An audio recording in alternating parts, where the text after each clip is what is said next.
I'm here at the Nasrec Convention Centre in the south of Johannesburg. It is day one of the ANC Policy Conference where President Cyril Ramaphosa delivered the opening address for this conference to about 2,000 delegates, so just under 2,000 delegates of the ANC are gathered here where they're discussing policy.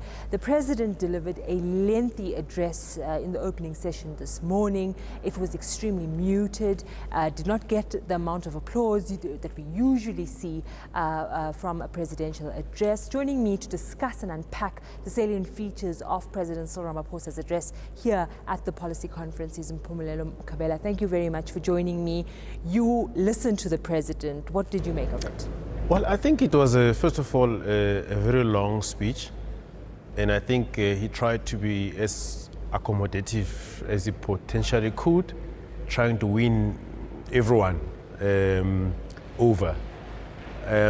So from a broad take point of view, I think he tried to be as inclusive as possible. However, there were elements where I felt like he had some non-negotiables.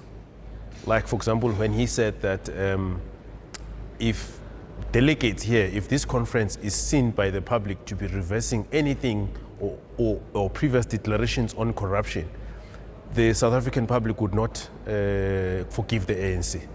So I think that, for me, was an element of, look, some things are non-negotiable. Yes, we can debate, but some things are non-negotiable.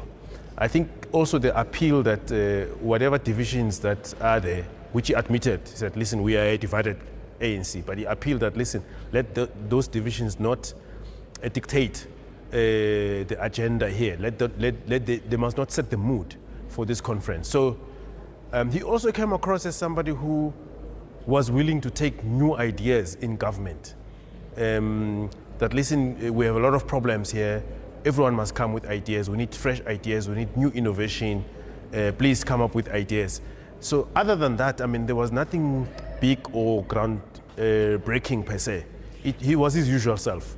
Which his usual self is, there's almost a sense of ticking boxes, that there were these certain issues that he needed to get through, and without delving too deep into any of them, sort of just went around mentioning all of the points, whether it was the energy issue, whether it's, you know, South Africa's position on foreign policy, for example, what government was doing in relation to jobs. So I felt that it was almost state of the nation like, in that just, you know, giving you a list of what they've done, with a little bit of an invitation to delegates to say, okay, let's build on that. As a leader, he doesn't want to offend. Sometimes it can work, sometimes it can be a limitation. So in a divided organization like this, I guess it works temporarily, but it can also be seen by his opponents as a sign of weakness, and they can exploit that to their advantage. So he is not a kind of a person who would come to a conference and say, like Thabo Mbeki style, better, fewer but better. Generally, there is nothing that he said that had not been said before. He may have rephrased things and said, like some of them, like in a more emphatic way, rephrased language and all of that.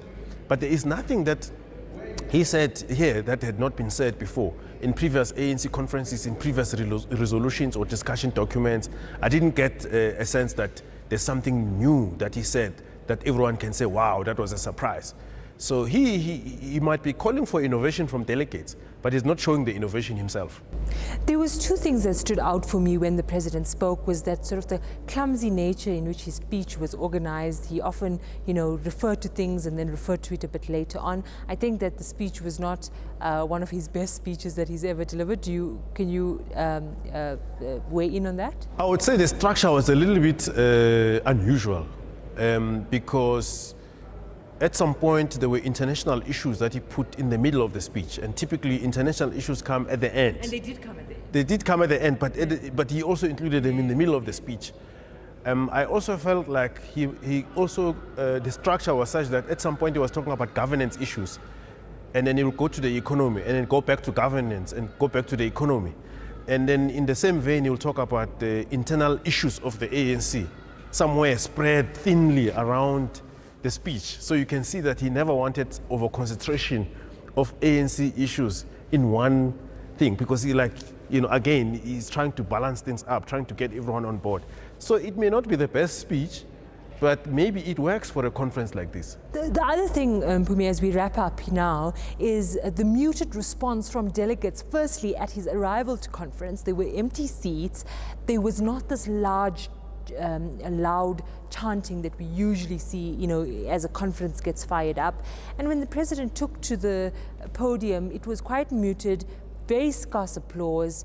At the end, there was an effort to sing in memory of O.R. Tambo, the former president of the ANC, but really not this resounding affirmation from delegates that have gathered here for the policy conference. That's true. I mean, I haven't attended major ANC events since 2017. So the last time I was in this hall was in 2017. And I can tell you, the mood compared to... was deafening. Yeah. So it's incomparable. So at the time, all seats were full. Everything was packed up. People were standing. And there was this singing all over. In fact, there was even competition between provinces. Who sings the loudest? They were singing different songs and all of that. So it was quite vibrant. So now, well, that competition is not even there, or even unison singing is not there. So the mood is a bit muted. And it's almost like there's a somber feel around this conference. And it's not clear what causes it. Could it be that perhaps the louder members are not here yet? Maybe they'll be here tomorrow. Could it be that not everyone had the resources to come here? Could it be that the stakes are not considered to be too high for everyone to come? Maybe it's a sign of the state of the ANC that policy matters are not taken up enthusiastically. What people want to do in a conference is to come and elect their preferred leaders and walk away. But also a lack of affirmation for the message of the president, if you just take the applause, if anything, that there wasn't this firm, the president is speaking, and this now is the line of march. Yeah, well, there wasn't. I mean, the people that rescued the somber mood were the young people when he said that the ANC needs to replenish its leadership and it must get young people on board. And then it must get the emphasis on gender equality. That part, at least, got people applauding. Other than that, I mean, there was not much interest in the rest of the speech. Absolutely. Well, that's a wrap for us here on day one of the policy conference of the ANC. We will be back here tomorrow with analysis from Mpumelelo Mkhabela and other of our esteemed colleagues at News24. You can catch all the coverage of the ANC Policy Conference on news24.com. You can follow our writing and on social media.